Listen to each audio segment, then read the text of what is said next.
All right, welcome back to another brain stream. I'm Avram Raskin, and today we've got quite a few dilemmas that I'm going to go through, and we're going to try to keep it under 10 minutes. By the way, for those of you who are new, I work in this space of redesigning the operating system of the future, kind of figuring out what this is going to look like when we move into the spatial world, when we have AI, when we have personal assistants, when we move beyond the post-app world. What is this going to look like? What is that operating system going to look like? How are we going to interface with computers? These brain streams are basically conversations I've had, projects I'm working on, just different ideas I'm thinking about, maybe news, things like that. Today is a bit of a dilemma because I am going through kind of what to work on as like a project for the next month or maybe more. So I'm going to run through it. I don't know if I'm going to have time to actually go through all of them today. But a couple of things that I am very interested in pursuing and kind of thinking through is one, the wearable, the Hearable 8. Well, the company was 8. The Hearable I called Whisper. Um, the idea of how do you build, it's actually a lot easier to explain it nowadays. It's how do you build a proper device for a world where you're going to be connected to your personal assistant and create it in such a way like augmented reality. So I call this device an augmented sound device, where you want to be connected to your artificial intelligence the whole time. Your personal assistant needs to be connected to you, but you can't raise that psychological barrier, right? This idea of having to decide which world you're in, whether you're in the real world or the digital world, is a problem. So augmented reality does not. The augmented reality kind of merges those two worlds together. Now, what is that operating system going to look like when you're going to interface with a personal assistant? What does that look like beyond the desktop metaphor and the post-app world? I recently, well, today actually came across another. Well, I reread an article that I read a few years back. It's a concept called MercuryOS, and I'm still trying to think of like where I saw this before. I think I've actually seen something that was a bit similar to it, but it was a similar kind of concept of like similar to what my concept of layer OS is. And it's this idea of like how do you think beyond the desktop interface and what that looks like in the post app world, which is quite interesting. Actually, the maker of it, or the thinker behind it, I think he released this in 2019, if I'm not mistaken. Um, he actually went ahead and has created an AI product called Dot, which I'm still looking into. Quite interesting. But MercuryOS is what got me interested. I actually read another article a bit later on about how he like looked into a different kind of metaphor of like the task list, and he went on further into different things. So I really want to go into that, but this kind of brings up that desire that I've always had of how do I redesign that operating system? And instead of just helping companies, I would like to redesign it myself. And it kind of is the entire spectrum for me.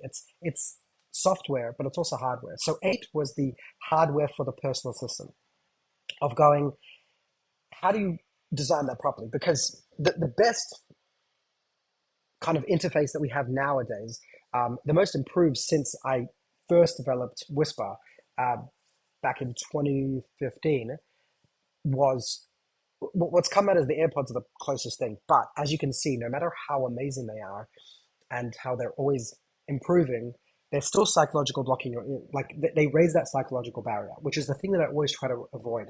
And if we're thinking about this new world where we're going to be connected to our digital assistant, in my opinion, all the time, um, because that is what's useful. It's like if you think of Alexa, Alexa is or was very powerful and had a kind of a chance to become really become really powerful in the personal assistants. What made Alexa so powerful was that she was always listening.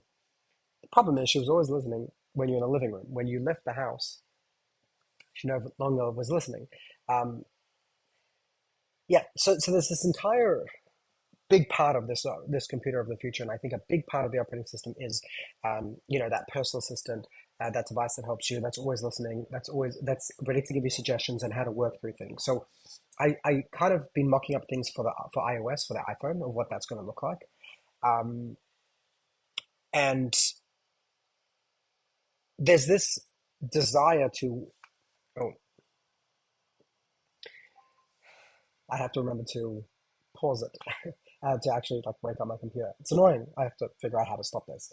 Um, but so there's a bit of dilemmas. A, do I focus on this hardware, Whisper? Do I rebuild Whisper um,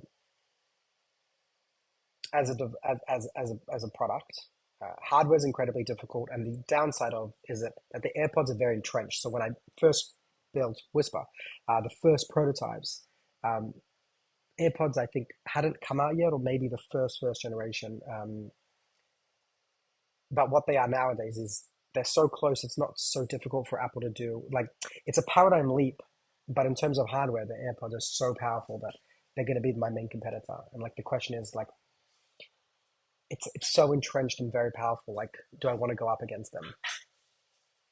And is there a big enough paradigm shift for that to make sense? Um, I'm just hearing noises, so I got a bit distracted. So do I go down the route of the hardware product? Do I go down the route of the software of going into the interface?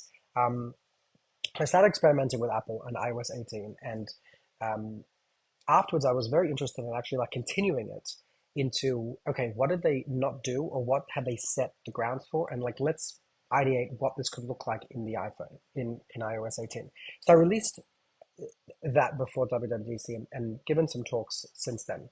And kind of the whole concept behind it was okay, let me forget about the spatial computing for a second and let me focus on Apple right now.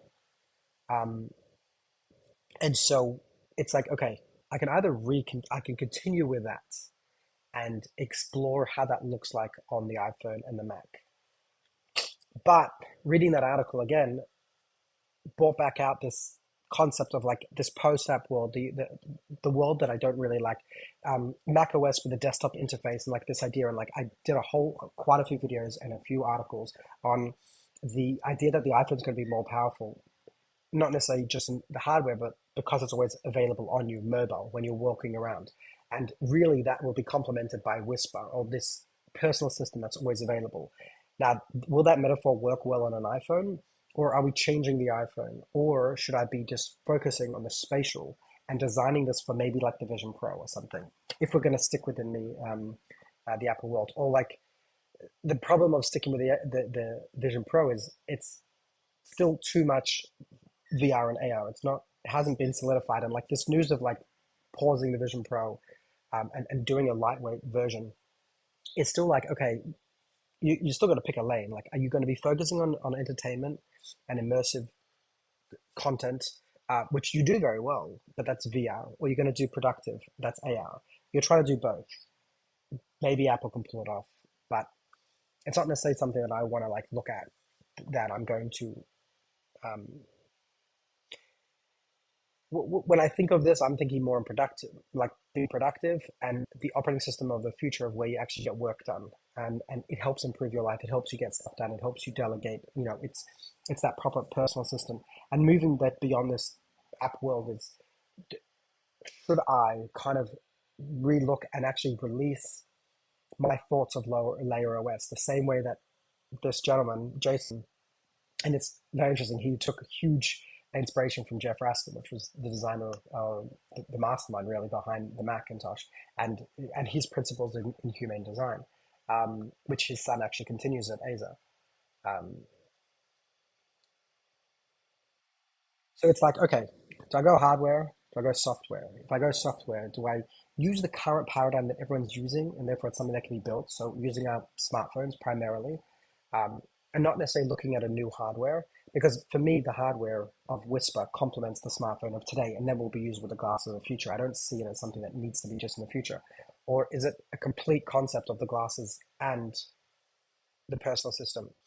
Is it the personal system in a spatial way, or is it using the current paradigm of the mobile operating system, which is the most powerful device that could happen, but the paradigm has to move beyond the post app? Or do I even focus on a Mac?